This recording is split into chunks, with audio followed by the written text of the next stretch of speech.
മദ്യം മേടിച്ചുകൊണ്ട് വന്നിട്ട് ഇതേപോലെ മദ്യം ഫുഡൊക്കെ മേടിച്ചുകൊണ്ട് നൈറ്റ് വർക്കിന് പോയി സ്ഥലത്തിൽ നൈറ്റ് വർക്ക് കിട്ടുമെന്ന് വെച്ചു. ഞാൻ പറഞ്ഞു ഓക്കെ ചേട്ടാ ഞാൻ വരാമെന്നൊക്കെ പറഞ്ഞു. നൈറ്റ് വർക്ക് 4 പേരുണ്ടായിരുന്നു. 4 പേരോ? ചെയ്യോ അങ്ങനെ 4 പേരുണ്ടെന്ന് പറഞ്ഞിട്ട് വിളിച്ചോണ്ട് പോയതാണ്. അവിടെ ചെന്നിട്ട് ഫുൾ നൈറ്റ് എന്ന് പറഞ്ഞ് വിളിച്ചോണ്ട് പോയതാണ്. അങ്ങനെ ഫുജേറി ആ സ്ഥലത്ത് എല്ലാവർക്കും പറയാറുണ്ട്. ഫുജേറെ കൊണ്ടുപോയി ഒരു വണ്ടിയിൽ അവരെ എൻ്റെ വീട്ടിൽ വന്ന് എന്നെ കൂട്ടിക്കൊണ്ട് അവിടെ ചെന്ന് കഴിഞ്ഞപ്പോൾ 4 പേരൊന്നുമല്ലായിരുന്നു, അവർ 7 പേരുണ്ടായിരുന്നു ഫുജേറിയിൽ. അങ്ങനെ അവരെ ഫ്ലാറ്റിൽ കയറി. അവരവിടെ മദ്യപാനമായിരുന്നു.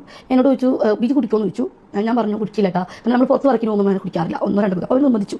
അപ്പോൾ ഞാൻ പറഞ്ഞു ഓക്കെ എന്ന്. ഞാൻ ആദ്യം 2 പേർക്ക് അടിച്ചു. അത് കഴിഞ്ഞ് വീണ്ടും ഒന്നുകൂടെ ഒരു തന്ന് കുടിപ്പിച്ച് കഴിഞ്ഞ് കഴിഞ്ഞപ്പോൾ എന്നോട് പറഞ്ഞു വർത്താനൊക്കെ പറഞ്ഞു ഓരോ വിഷയങ്ങൾ വെച്ചു. പിന്നെ എടുത്തൊന്ന് കയ്യിലും കാലും തിരുമുക, ഇപ്പോൾ ചില കുറച്ച് നീങ്ങിക്കുക, അപ്പോൾ അടുത്ത അവിടെ വന്ന് മുട്ടിയിരുന്നു. അങ്ങനെ നീങ്ങുമ്പോൾ അവർ പറഞ്ഞു. അപ്പോൾ ആ എന്നിട്ട് ഇപ്പോൾ ഒരുത്തന്നെ റൂമിൽ കൊണ്ടുപോയി. അതിൽ കുറേ ആൾക്കാരുടെ 6 പേരുണ്ടായിരുന്നു. അതിലൊരുത്തൻ റൂമിൽ കൊണ്ടുപോയിട്ട് അറിയാമല്ലോ ആദ്യം എൻ്റെ കാലിൻ്റെ ഇവിടെ ഈ തൊളഭാഗത്താണ് എന്നെ കടിച്ചെടുത്തു പുള്ളിക്കാരൻ. ഇപ്പോൾ പാട് വന്നു, കടിച്ച് പാടെടുത്തു. അപ്പോൾ തന്നെ ഞാൻ അയാൾ പിടിച്ച് മാറ്റി ഞാൻ റൂമിൽ പുറത്തിറങ്ങി. അപ്പോഴേക്കും ഞാൻ വഴക്കുണ്ടായി എനിക്ക് ഇവിടുന്ന് പോകണമെന്നൊക്കെ പറഞ്ഞു. ഭയങ്കരമായിട്ട് അവിടെ നിന്ന് വിട്ട് പോകുന്നു.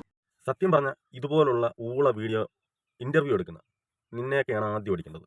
അവർ പോന്നി ചെയ്യുന്നു, അത് അവരുടെ ഇഷ്ടം, ഓക്കെ, അതൊക്കെ നമ്മൾ സമ്മതിക്കുന്നു. പക്ഷെ അവർ വിളിച്ചു, അവർ കൊടുത്ത മദ്യം കഴിച്ചു, എന്നിട്ട് ഇത്ര പേരുണ്ടെന്ന് പറഞ്ഞു, അത് ഓക്കെ പറഞ്ഞു. എന്നിട്ട് റൂമിൽ ചെന്നപ്പോൾ അപമര്യാദയായിട്ട് പെരുമാറിയെന്ന്. കഷ്ടം. പിന്നെന്തോ അവിടെ ബിരിയാണിയും പൊറോട്ടയും ചിക്കൻ കറിയൊക്കെ തരാൻ കൊണ്ടുവന്നാ വിചാരിച്ചു നീ?